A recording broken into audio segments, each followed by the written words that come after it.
Hola, ¿qué tal amigos? Te voy a estar enseñando cómo tú puedes comprar tu hosting y dominio con descuento aquí en HostGator. Recuerda que tienes el cupón de descuento en el primer comentario y descripción de este video. En cuanto le das clic te manda a esta pantalla. Vamos a bajar un tantito. Aquí debes de elegir el plan que más te guste. Si tú eres principiante, yo te recomiendo el plan personal o el plan emprendedor, y si ya eres avanzado puedes elegir el negocios o el turbo.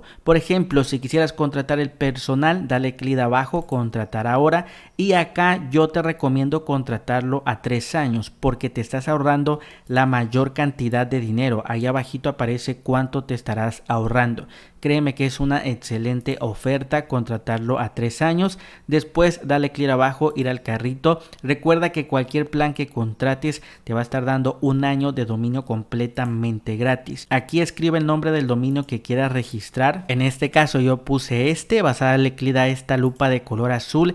Esto es para verificar que el dominio esté disponible. En cuanto ya te aparezca que está disponible, te tiene que aparecer la palabra gratis, como lo estamos viendo aquí, y simplemente dale clic abajo, adicionar dominio, y listo amigos, ya no movemos nada. Como puedes ver, acá se está aplicando el cupón de descuento, y dale clic al botón amarillo, continuar con la identificación. Debes de rellenar los datos para abrir tu cuenta en HostGator. Simplemente ingresa tu correo, también la contraseña. Tienes que palomear esta parte y dale clic acá donde dice crear una cuenta. Después te manda a este apartado para que tú puedas rellenar los datos. Recuerda que aquí donde dice soy empresa, lo tienes que dejar como está, no lo selecciones, y rellena los datos. En este caso, como puedes ver, yo ya he rellenado los datos, y dale clic acá donde dice continuar con el pago. Y por último amigos, te va a estar mandando a este apartado donde tú puedes elegir tu forma de pago. Puedes pagar con tarjeta de crédito, débito, PayPal, en efectivo o transferencia bancaria.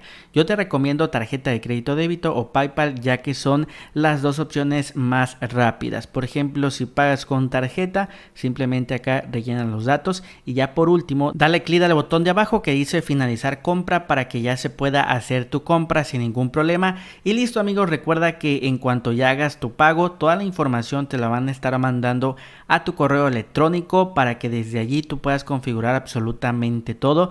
Y como pudiste ver, de esta forma tan fácil y tan sencilla es como puedes comprar tu hosting y dominio acá en HostGator. Recuerda que he creado un tutorial de cómo puedes crear tu página web aquí en HostGator con diseños impresionantes. Te va a estar apareciendo en este momento el video, solamente dale clic para que puedas ir a ver el tutorial.